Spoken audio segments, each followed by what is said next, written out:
Hi friends, আজ আমি বানাচ্ছি ব্রকলি দিয়ে চেলা মাছের ঝাল। এর জন্য ব্রকলি নিয়ে নিয়েছি ও চেলা মাছ নিয়ে নিয়েছি।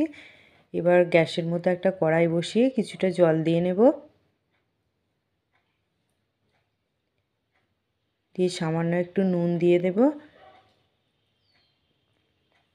দিয়ে লম্বা লম্বা করে কেটে রাখা আলু ও ব্রকলিগুলোকে কিছুটা ভাপিয়ে নেব।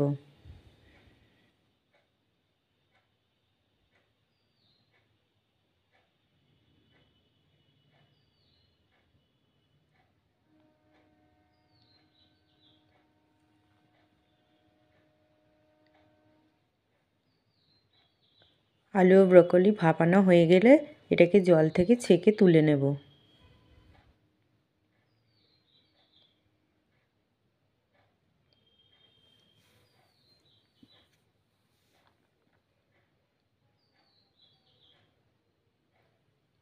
এবার গ্যাসের মধ্যে কড়াই বসিয়ে কিছুটা তেল দিয়ে দেব, সরিষার তেল।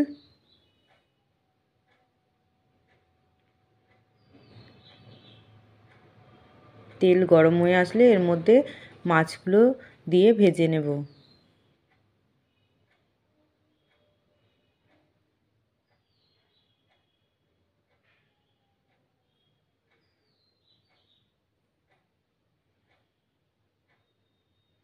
এক পিঠ হয়ে গেলে আরেক পিঠ উল্টে দেব মাছগুলোকে।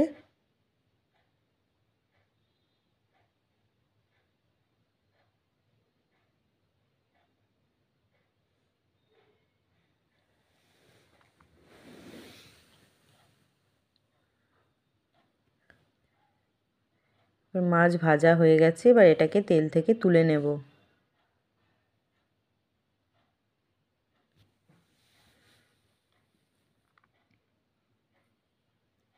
এবার ওই তেলের মধ্যে ভাপিয়ে রাখা আলুগুলো ভেজে নেব ভালো করে।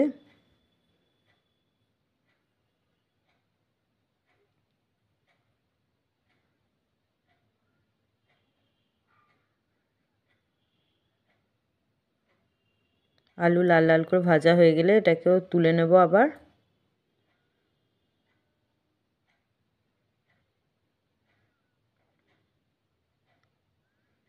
এবার ব্রকলিগুলোকে ভেজে নেব, খুব বেশি ভাজবো না, হালকা করে একটু ভেজে নেব।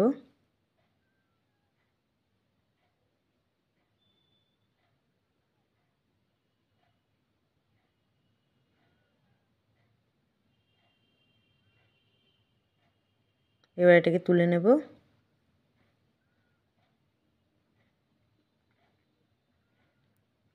আবারও কড়াইয়ের মধ্যে কিছুটা সরিষার তেল দিয়ে দেব।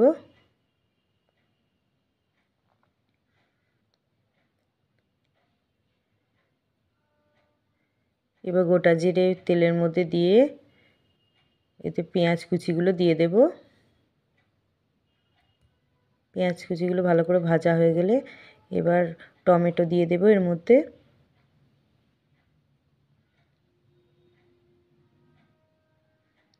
টমেটোগুলো যখন একটু ভাজা ভাজা হয়ে আসবে তখন এর মধ্যে স্বাদ মতো নুন দিয়ে দেব।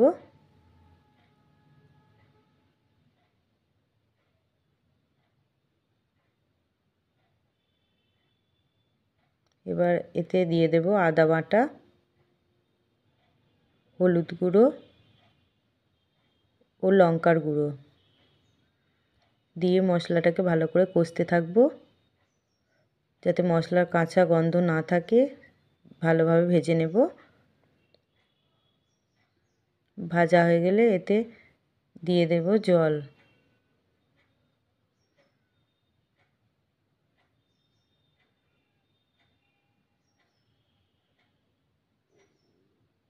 এবার এর মধ্যে ভেজে রাখা আলুগুলো দিয়ে দেব।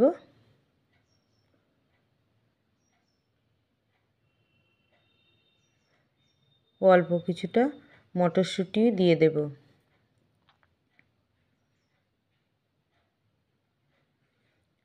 দিয়ে আলু ও মটরশুঁটি ভালো করে সিদ্ধ হতে দেব।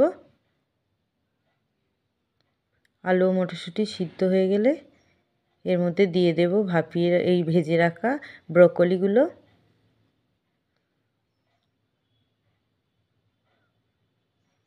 ও মাছটাও দিয়ে দেব, ভেজে রাখা মাছগুলো।